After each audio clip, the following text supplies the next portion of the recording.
हरे Krishna everyone. आज हम भगवत गीता के तीसरे अध्याय के 19वें श्लोक को करेंगे। कल हमने पढ़ा था 19वां श्लोक, लेकिन हमारी स्टोरी कंप्लीट नहीं हो पाई थी, तो उसको आज कंटिन्यू करेंगे। श्लोक का था तस्मादसक्तः सततं कार्यं कर्म समाचर असक्तो ह्यचरन् कर्म परम आपनोति पुरुषः। कहते हैं कि यथा कर्म फल में आसक्त हुए बिना मनुष्य को अपना कर्तव्य समझकर निरंतर कर्म करते रहना चाहिए, क्योंकि अनासक्त होकर कर्म करने से पर ब्रह्म परम की प्राप्ति होती है। तो इससे पहले वाले श्लोक में हमने क्या पढ़ा था? भगवान ने बताया कि कुछ ऐसे लोग भी हैं जिनको नियत कर्म करने की जरूरत नहीं है, जो पूर्ण रूप से कृष्ण भावना भावित है, जो आनंदमय कोश में है। उनको अगर वो अपने नियत कर्मों को नहीं भी करेंगे तो उनको कोई पाप नहीं लगेगा।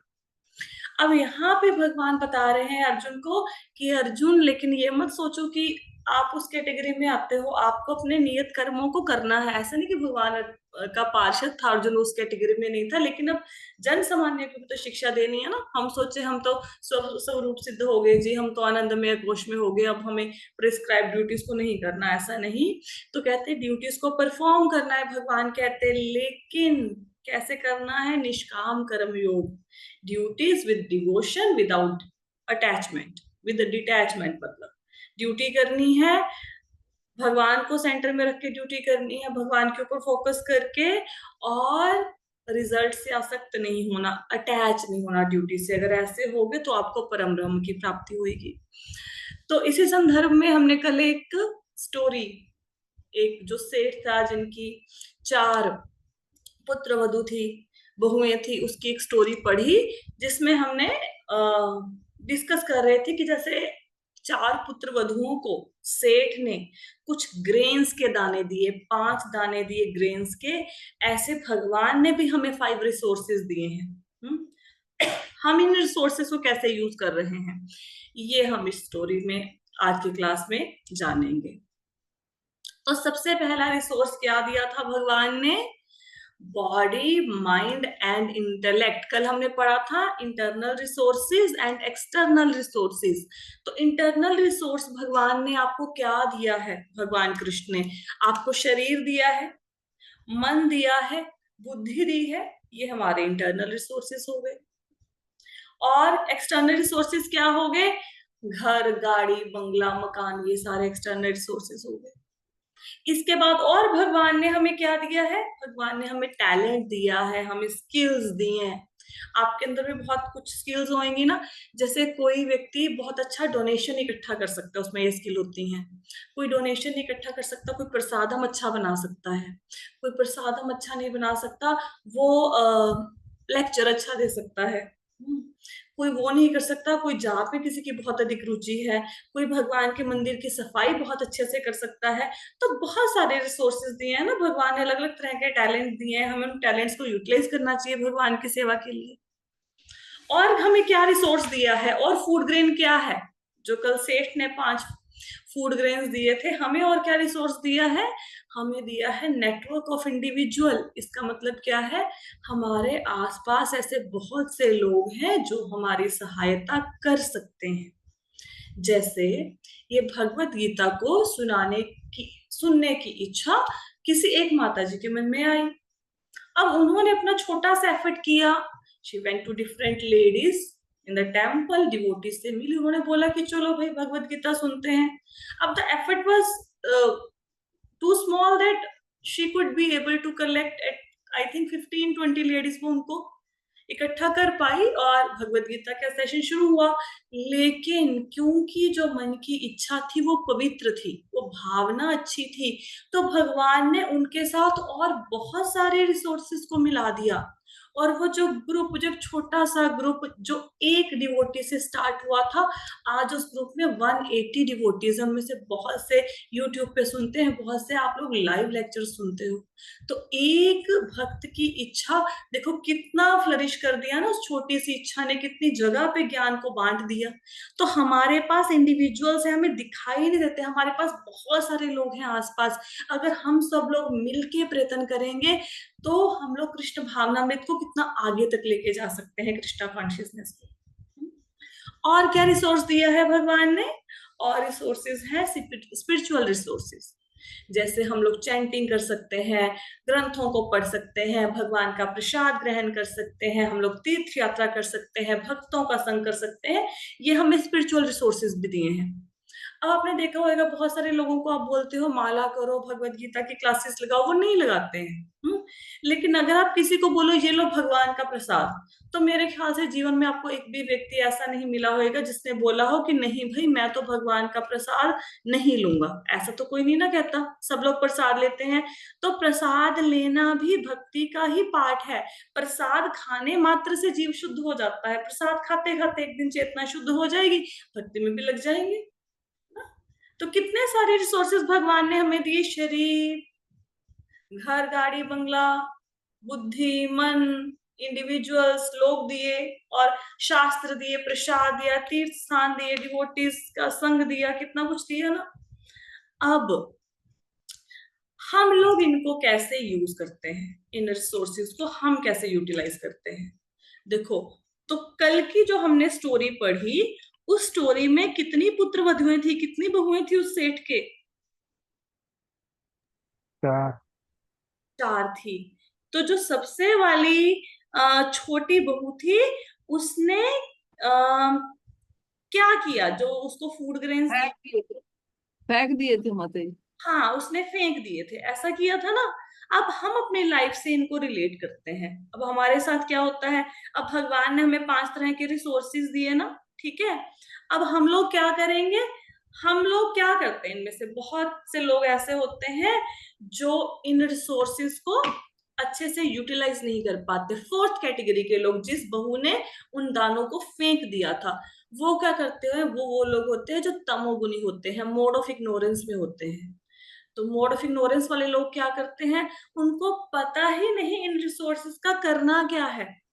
शरीर मिला है, शरीर से करना क्या है? भगवान ने धन दिया, धन का क्या करना है? बुद्धि दी, बुद्धि का करना क्या है? टैलेंट दे दिया, टैलेंट का करना क्या है? कुछ नहीं पता। और वो इन रिसोर्सेज को वेस्ट कर देते हैं, उनको एक ढंग से फेंक देते हैं। अगर किसी रिसोर्सेज को अच्छे से यूज नहीं किया तो फेंकने के बराबर ही होता है ना। आज हमारे हर घर में भगवत गीता का ग्रंथ पड़ा होगा। कोई ऐसा घर नहीं होगा, जितने लोग भी क्लास लगा रहे हैं सबके घरों में भगवत गीता है। लेकिन वो Bhagavad Gita as it is पड़ी रहती है। भगवत गीता का नाम है Bhagavad Gita as it is, हम लोग उसको एज इट इज रख देते हैं, जैसे पड़ी है वैसे ही पड़ी रहती है। वर्ष वर्ष के वर्ष बीत जाते हैं, साल पे साल बीत जाते हैं, कोई इसको खोलने की हिम्मत नहीं करता। फिर ये तो हुआ जो चौथी पुत्रवधि थी। उनके जैसे लोग होते हैं जो मोड ऑफ इग्नोरेंस में होते हैं, इन रिसोर्सेज को यूटिलाइज नहीं कर पाते अच्छे ढंग से, इन साधनों का उपयोग नहीं कर पाते। दूसरी कैटेगरी के लोग कौन होते हैं?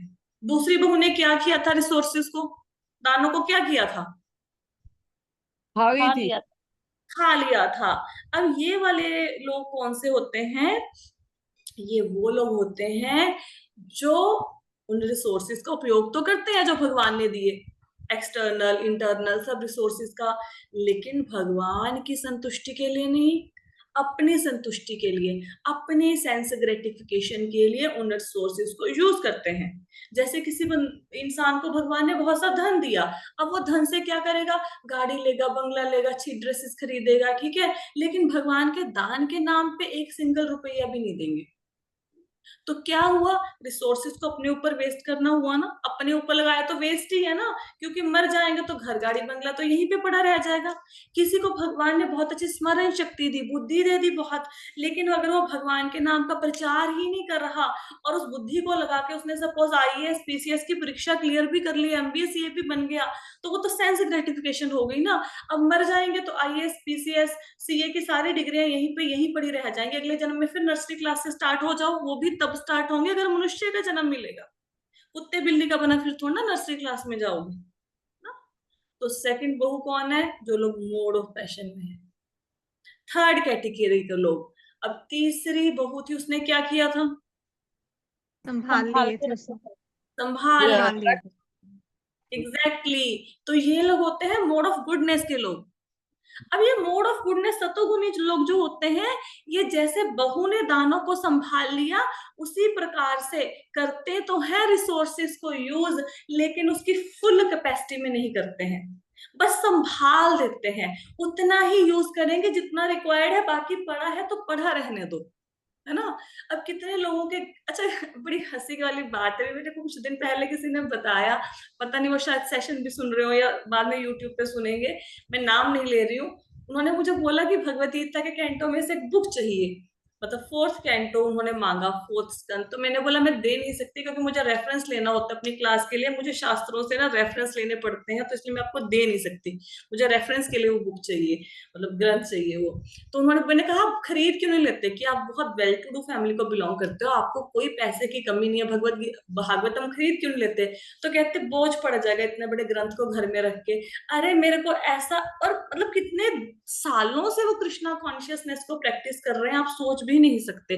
बहुत अच्छे डिवोटी है, मैं उनको कोई निंदा नहीं कर रही, लेकिन मैं ये बात कर रही हूँ कि इतने साल कृष्णा कॉन्शियसनेस में रहने के बाद भी अगर हम भागवतम को घर में लाना भोज समझते हैं, हम देखते हैं कि 17 किलो का भागवतम का सेट है मेरे घर में, मैं कहाँ पे फिट करूंगा, तो हम कैसे डिवोटी हैं?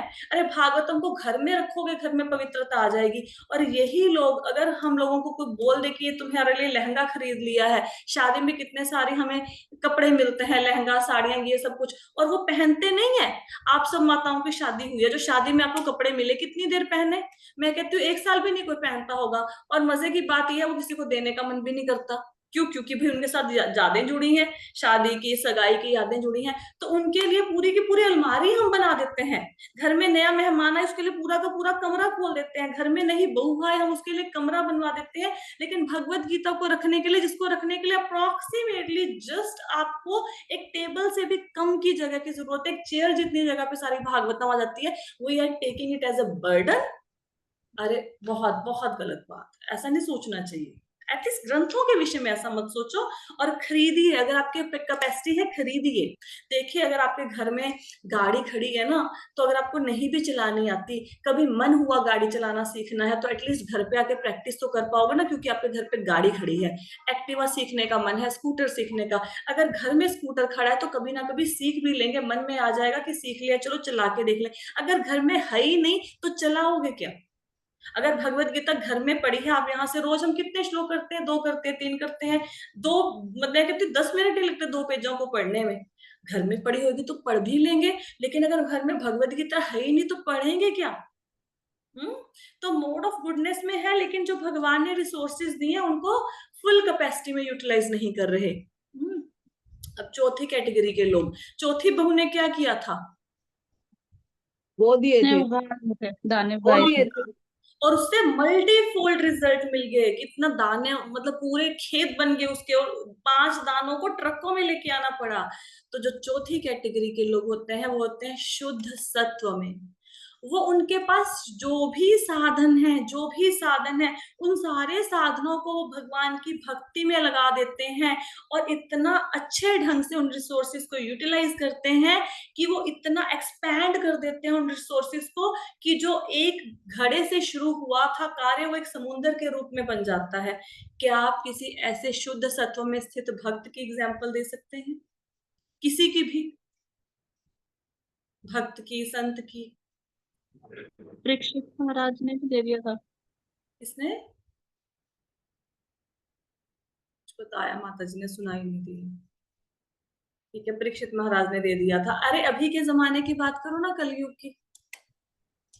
हमारे कलयुग में वो क्या कहते हैं अपने चैतन्य महाप्रभु। हमारे श्रील प्रभुपाद, बहुत सुंदर आंसर है श्रील प्रभुपाद, एक चैट बॉक्स में आया, जो श्रील प्रभुपाद है, आपको पता हाँ है जिसको 70 साल की उम्र में, मतलब जल मार्ग से गए अब्रॉड में, कितने पैसे थे? 40 रुपए। और 12 सालों में 40 रुपए के से उन्होंने कितना फ्लरिश कर दिया उसको, 108 मंदिरों का निर्माण कर दिया। शास्त्र पे जो शास्त्रों का ट्रांसलेशन है वो एक बुक के बाद दूसरी बुक, दूसरी के बाद तीसरी बुक करते जा रहे हैं, करते जा रहे हैं, अंतिम सांस तक करते रहे। पूरे विश्व में कृष्ण भावनामृत का प्रचार कर दिया। आज जो आपको वृंदावन में जाके आपको वहां पे वेस्टर्न लोग दिखाई देते हैं जो हरे कृष्ण महामंत्र का जाप करते हैं, साड़ियां पहन के घूमते हैं, धोती पहन के, तिलक लगा के घूमते हैं, वो कहां से आए? वो श्रील प्रभुपाद पहले व्यक्ति थे जिन्होंने जाके प्रचार किया वहां पे। कितना था? कुछ भी नहीं था, घड़े से भी कम था उनके पास, लेकिन उसको ऐसे बढ़ा दिया कि वो घड़े का समुंदर बन गया। अगर श्रील प्रभुपाद ना होते तो आज ये भगवत गीता की क्लास नहीं चल रही होती। वो है तो आज हम पढ़ पा रहे हैं। कितना बड़ा हमारे जीवन में योगदान कर दिया ना। तो अगर श्रील प्रभुपाद ऐसा कर सकते हैं, वो चैतन्य महाप्रभु के सिपाही हैं, तो हमें भी एक सिपाही की भूमिका निभानी है। अगर बॉर्डर पे बहुत अधिक सैनिक हैं और चाहे इधर थोड़े से सैनिक हो, लेकिन वो ये नहीं कहते कि हम तो हार जाएंगे भाई, युद्ध को छोड़ के भाग जाओ, मतलब मरने दो लोगों को, कोई बात नहीं। हाँ, तो ऐसा नहीं, वो थोड़े से सैनिक ही उन सैनिकों का सामना करते हैं, राइट? तो कई बार जीत भी जाते हैं। Have you seen the movie Kesari? है ना, उसमें है ना कि उन्होंने थोड़े से सिखों ने 40 सिख, उन्होंने कितनी बड़ी सेना को हरा दिया। गुरु गोबिंद सिंह 1.25 लाख से एक लड़ाऊं। तो आप अपने आप को कमजोर मत समझिए। आप ये मत समझिए मैं घर में बैठी एक हाउस वाइफ, झाड़ू पोछा बर्तन करने वाली, व्हाट कैन आई डू? अरे you can do amazing things. There are so many people in this group जिन्होंने, जब भगवत गीता के सेशन का अनाउंसमेंट हुआ, उन्होंने एक के बाद एक रिश्तेदारों को, दोस्तों, मित्रों को, सबको जोड़ दिया भगवत गीता के सेशन से। और आज उनमें से हर एक की जिंदगी ट्रांसफॉर्म हो रही है, हर एक की। जो लोग भगवत गीता पढ़ते नहीं थे वो क्लासों की वेट करते हैं, एक दिन सेशन मिस आ जाए, हो जाए तो सैकड़ों मैसेज आ जाते हैं कि क्यों सेशन नहीं लगा। तो ये किसकी देन है? ये घर पे बैठी हुई एक अबला नारी जो अपने आप को हाउसवाइफ कह रही थी, उसकी देन है। तो you all can do wonders, you all can do. बस खड़े हो जाओ कि मुझे प्रचार करना है। अरे आप मन में इच्छा तो लेके आइए, शक्ति तो भगवान ने देनी है ना, हमने तो कुछ करना ही नहीं है। भगवान समर्था देंगे ना, लेकिन इच्छा आनी चाहिए। स्टोरी क्लियर हो गई? स्टोरी के अंदर जो संदेश छुपा है वो क्लियर हो गया? जी माता जी। हाँ जी माता आई जी। होप तो ये स्टोरी आपको इंटरेस्टिंग लगी होगी। I hope so, right? Very, मतलब बहुत मोटिवेटिंग और कुछ सीखने वाली स्टोरी है। आगे चलते हैं 3.20 में। 3.20 श्लोक का है, कर्मण्येव हि संसिद्धिम् आस्थिता जनकादयः लोक संग्रहमेवापि संपश्यन् कर्तुमर्हसि। तो यहाँ पे क्या हो रहा है इस श्लोक में? अब अर्जुन कहते हैं भगवान को कि भगवान आप बोल रहे हो प्रिस्क्राइब्ड ड्यूटीज को करो, नियत कर्मों को करो, नियत कर्मों को करो। कोई दुनिया में ऐसा इंसान है जिसका नियत कर्मों को करने से उद्धार हुआ हो? कोई एग्जाम्पल तो दो ना, तभी करेंगे ना। अभी जैसे पिछले हमारे स्लाइड में हमने देखा, मैंने पूछा क्या एग्जाम्पल है 4th कैटेगरी के किसी का, तो हमने प्रभुपाद जी का एग्जाम्पल दिया, तो मोटिवेट हो गए कि हाँ yes we can also do, हम भी उनके सिपाही हैं, हम भी कर सकते हैं। तो इसी प्रकार अर्जुन अब भगवान से पूछ रहे हैं कि भगवान प्रिस्क्राइब ड्यूटी को करो, नियत कर्मों को करो करो करो, कोई एग्जाम्पल तो दो किसकी मुक्ति हुई हो अपनी ड्यूटीज को निभाने से, फिर तो मैं भी मान जाऊं कि भाई युद्ध करूंगा मेरी भी हो जाएगी, कोई एग्जाम्पल दीजिए। तो भगवान ने एग्जाम्पल दिया किसका? जनक महाराज का। हु इज जनक महाराज? कौन है जनक महाराज? सीता माता के पिताजी। सीता माता के पिता भगवान राम चंद्र है, उनके ससुर हैं। तो आप देखो महाराज जनक का स्थान कितना उच्च होगा कि भगवान राम स्वयं उनको ससुर रूप में स्वीकार करते हैं, उनको उनके हाथों से दान लेते हैं। जो त्रिलोकी के स्वामी हैं वो जनक महाराज के हाथों से दान ले रहे हैं। कौन सा दान ले रहे हैं? वो कन्यादान। कन्यादान से ऊपर कोई दान होता है क्या? वो दान ले रहे हैं। और जब दान करते हैं तो देने वाले का हाथ ऊपर होता है और लेने वाले का हाथ नीचे होता है। तो जनक महाराज का हाथ ऊपर और भगवान राम का हाथ नीचे है। तो ही इज सुपीरियर हो गए ना इस मामले में वो, है ना। तो जनक महाराज का एग्जाम्पल दे रहे हैं, बहुत ही सुंदर एग्जाम्पल दिया है। क्या कहते हैं, जनक जैसे राजाओं ने केवल नियत कर्मों को करने की सिद्धि प्राप्त की, अतः सामान्य जनों को शिक्षित करने की दृष्टि से तुम्हें कर्म करना चाहिए। तो कहते जो जनक महाराज से स्वरूप सिद्ध व्यक्ति थे, उनको अपनी ड्यूटीज को निभाने की कोई जरूरत नहीं थी, उनको आत्म साक्षात्कार हो चुका था, लेकिन फिर भी वो अपनी रिस्पॉन्सिबिलिटी से भागे नहीं। उन्होंने राज्य चलाया, अपनी प्रजा का ख्याल रखा, परिवार का ख्याल रखा, हालांकि अंदरूनी तौर पर इंटरनली वो सबसे विरक्त थे। तो जनक महाराज का एग्जाम्पल दे रहे हैं। तो जैसे ही जनक महाराज का नाम आता है तो जनक महाराज के साथ भी गीता के एक चैप्टर जुड़ा हुआ है। कैसे जुड़ा हुआ है पता है किसी को? एनीबडी? जनक महाराज के गुरु कौन है? हु इज गुरु ऑफ जनक महाराज? माता जी ये ना भीष्म पितामह। राइट। और अष्टावक्र के साथ कौन सी गीता जुड़ी हुई है? अष्टावक्र गीता। कभी सुना है आपने अष्टावक्र गीता? तो अष्टावक्र गीता नहीं सुना कभी आपने? अष्टावक्र गीता नहीं सुना? इट्स नहीं माता जी। वेरी फेमस, बहुत बहुत बहुत सुंदर है, कभी समय मिले तो पढ़ना, ठीक है। तो यहाँ पे अष्टावक्र की कथा साथ में सुनाएंगे और बहुत सुंदर ना लेसन सुनने मिलने वाले हैं इनसे, मतलब इन स्टोरी से हमें। अष्टावक्र की पहले ये अष्टावक्र कौन है? आपको साइड में एक टेढ़े मेढ़े से दिखाई दे रहे हैं ऋषि। ये जो ऋषि हैं इनका नाम है अष्टावक्र।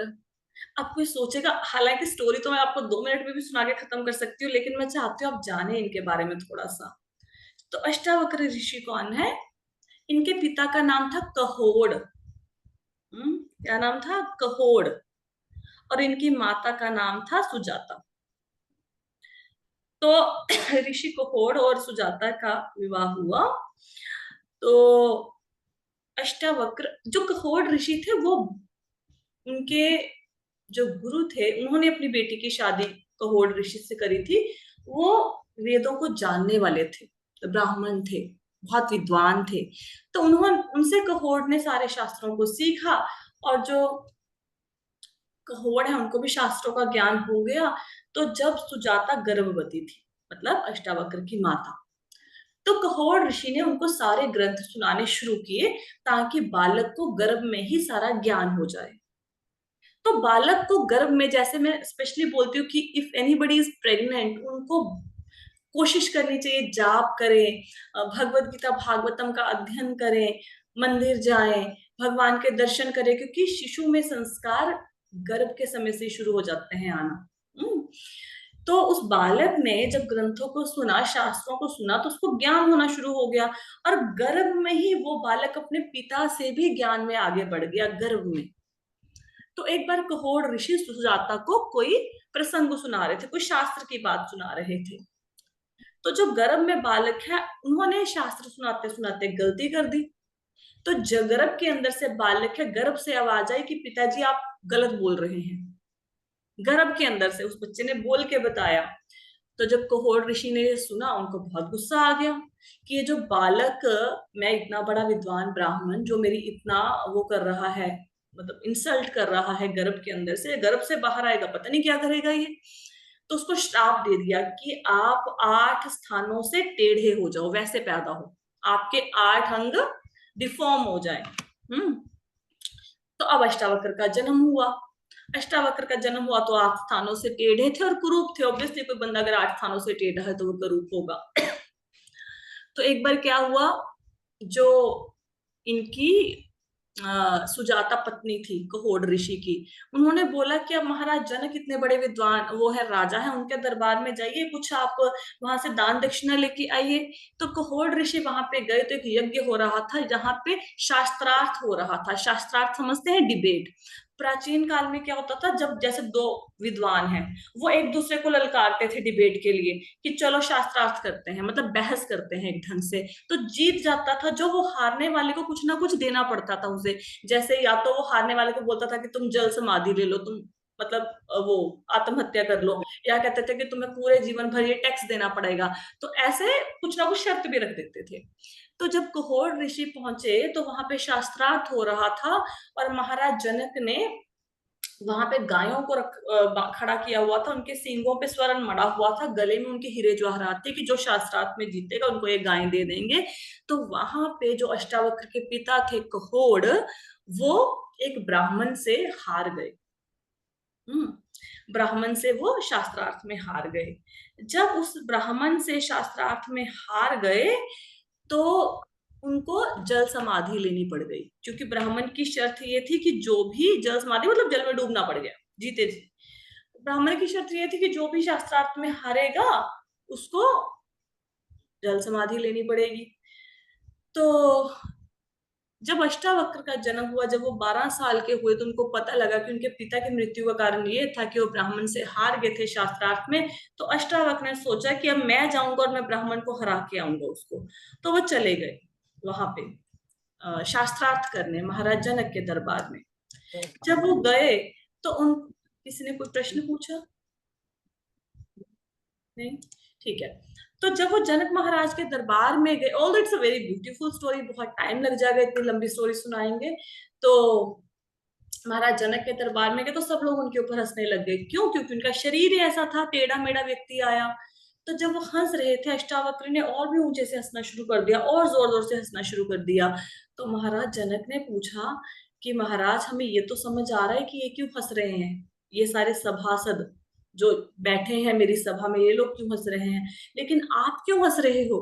तो अष्टावक्र ने कहा कि मैं इसलिए हंस रहा हूँ क्यों, मैं तो यहाँ पे आया था ये सोच के कि आपकी सभा में बड़े विद्वान लोग होंगे, महाराज जनक की सभा है, लेकिन मुझे बड़ा खेद हो रहा है ये कहते हुए कि आपकी सभा में सारे चमार हैं।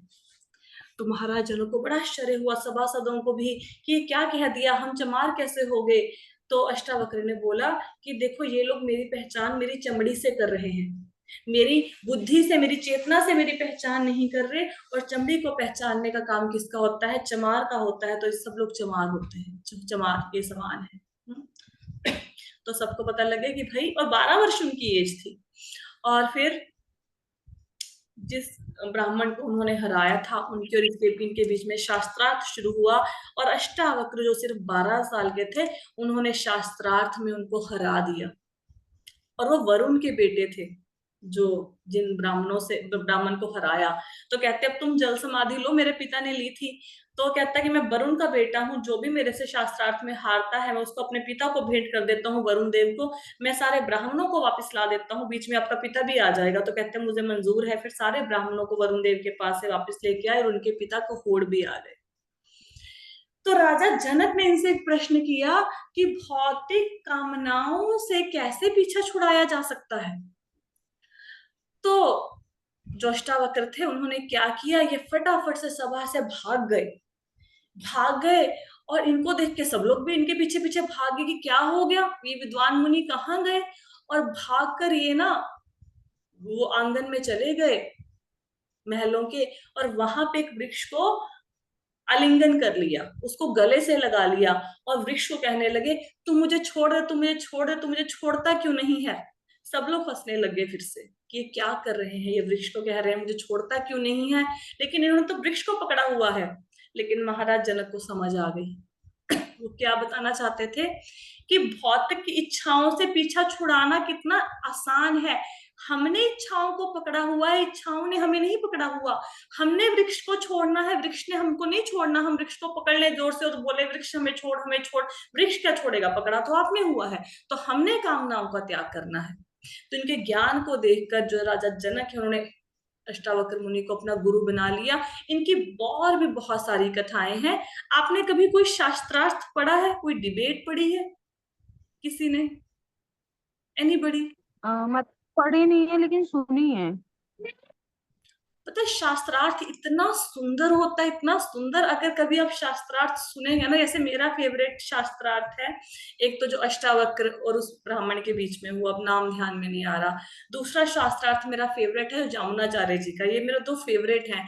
अगर मुझे समय लगा तो किसी समय मैं जरूर आपको ये सुनाऊंगी, और आप सुनेंगे ना तो it's so amazing, so amazing. चाहे क्लास 2 घंटे से चले, आप बोर नहीं होंगे, आप क्लास छोड़ के नहीं जाएंगे। इतना सुंदर शास्त्रार्थ और इतनी सुंदर सुंदर वहां से टीचिंग सीखने के लिए है। ठीक है, तो ये महाराज जनक है, जो कि स्वरूप सिद्ध होते हुए भी इनको कोई राज्य की कामना नहीं थी। अरे भाई, जिनको भगवान राम ने अपने ससुर के रूप में स्वीकार किया है, तो देखो आप कितने महान होंगे। भगवान राम के ऐसे किसी को भी अपना ससुर बना लेंगे? ऐसा तो नहीं होएगा ना। तो राजा जनक से जिन्होंने दान लिया, उनको अपना ससुर स्वीकार किया, तो महाराज जनक की बात हो रही है। उन्होंने भी अपने नियत कर्तव्यों को किया। तो अर्जुन से बोल रहे हैं भगवान कि अर्जुन तुम भी अपना कर्तव्य करो। हालांकि भगवान जो कृष्ण है और अर्जुन है, उनको युद्ध की कोई जरूरत नहीं थी, कोई जरूरत थी उनको युद्ध की। अर्जुन तो करना ही नहीं चाहता, कहता मैं तो भीख मांग लूंगा, मैं मारना नहीं चाहता। और भगवान कृष्ण को क्या राज्य की लालसा थी? नहीं। फिर युद्ध हुआ क्यों? युद्ध इसलिए हुआ, ये दिखाने के लिए कि अगर कोई व्यक्ति आपके हक को मारता है, आपके साथ धक्का करता है, तो अगर वो व्यक्ति साधारण भाषा में अगर आप उसको समझाओ, उसको जाके बताओ, वो नहीं समझता आपकी सही बात को, तो फिर अपने अधिकार को वापस प्राप्त करने के लिए हिंसा अनिवार्य है। ये दिखाने के लिए युद्ध हुआ। ठीक है, आई होप सो कि श्लोक क्लियर हो गया होगा सबको। आगे चलें। तो अगला श्लोक है श्लोक 3.21। यद्दाचरति श्रेष्ठ यद्दाचरति श्रेष्ठस्तत्तदेवोत्तरो जनः स यत्प्रमाणं कुरुते लोकस्तदनुवर्तते। महापुरुष जो जो आचरण करता है, सामान्य व्यक्ति उसी का अनुसरण करते हैं। वे अपने अनुसरणीय कार्यों से जो आदर्श प्रस्तुत करता है, संपूर्ण विश्व उसका अनुसरण करता है। इसका मतलब क्या है? महापुरुष जो कि हीरो हैं, आइडल हैं, ग्रेट मैन है, ग्रेट महान लोग, जो सामान्य लोग हैं, उनका अनुसरण करते हैं, उनको कॉपी करते हैं। और वो जो भी आदर्श स्थापित करते हैं, जो वो स्टैंडर्ड सेट करते हैं, जो एग्जाम्पल वो सेट करते हैं, सब लोग उस एग्जाम्पल को फॉलो करते हैं। जैसे सपोज किसी से पूछा जाए कि आप कैसे सिंगर बनना चाहोगे, तो आप क्या बोलोगे? कैसे सिंगर बनना चाहोगे? किसके जैसा सिंगर बनना चाहोगे? बताओ भाई, गायक कैसे बनना चाहोगे? कौन है? लता जी।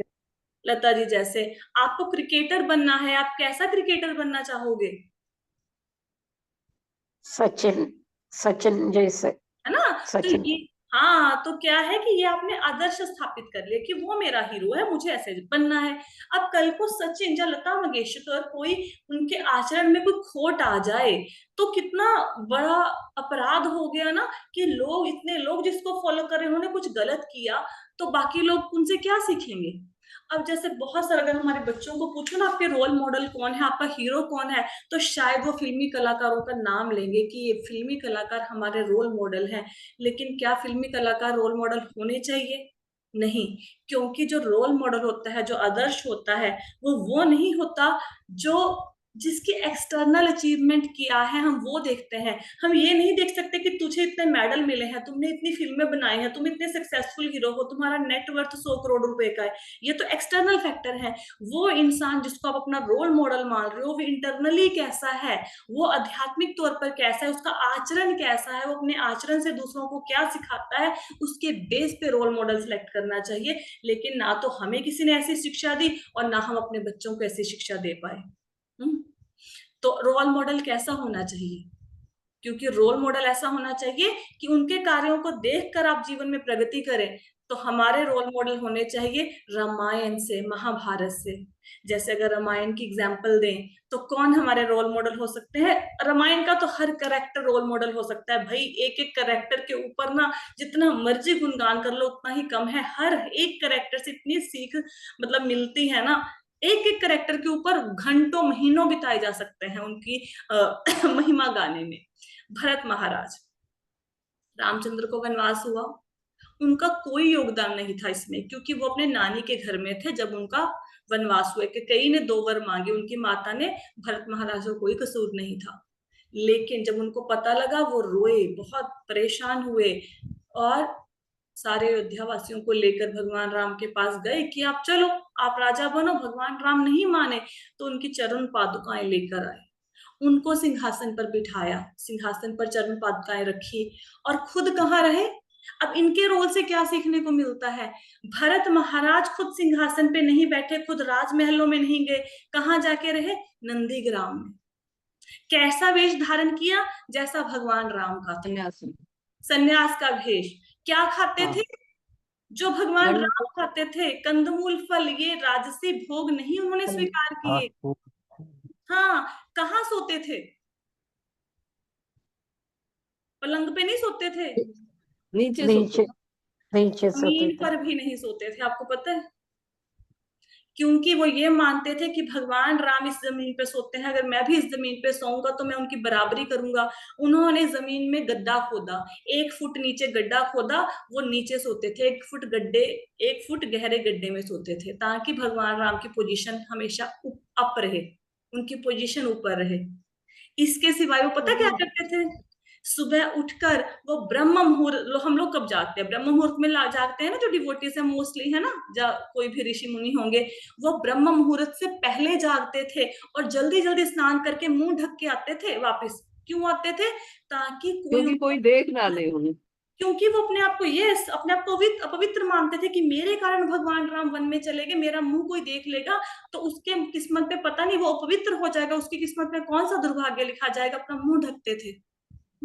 और जब वो सारे राजकाज निपटा लेते थे अपनी कुटिया से, रात को आके चरण पादुकाओं को ब्यौरा देते थे कि आज पूरे दिन में मैंने राजपाट के ये काम के, चरण पादुकाओं को सुनाते थे वो सब। और क्या करते थे? भगवान राम जितना राज्य देके गए, क्योंकि रिस्पॉन्सिबिलिटी भगवान ने दी थी, dedication, duty, detachment, devotion, 4th point dedication, जितना भगवान राम राज्य छोड़ के गए थे, भरत महाराज ने उनके आने तक उस राज्य की सीमाओं को 4 गुना बढ़ा दिया, क्योंकि भगवान राम पर काम कर रहे थे ना। तो भरत महाराज जैसे रोल मॉडल होने चाहिए। ऐसे रोल मॉडल होंगे तो कैसे भाई बहनों में झगड़ा होगा? लेकिन हमारे बच्चों को पता ही नहीं, है ना। तो कल हम इस श्लोक के ऊपर थोड़ी सी चर्चा और करेंगे। आई होप सो कि आज की कथा सबको क्लियर हुई, श्लोक का समझ में आए सबको। बहुत अच्छे माता जी, लगे। जैसा समय चलता था ऐसे समय हम चाहते हैं, ऐसे समय फिर आ जाए। हाँ जी, जैसा समय पहले था ना माता जी, ऐसा समय दोबारा से आ जाए। हाँ, तो ऐसे समय में जी रहे हैं ना, भागवत की क्लास सुन रहे हैं, वही समय वापस आ गया है, वही तो क्लास हो रही है।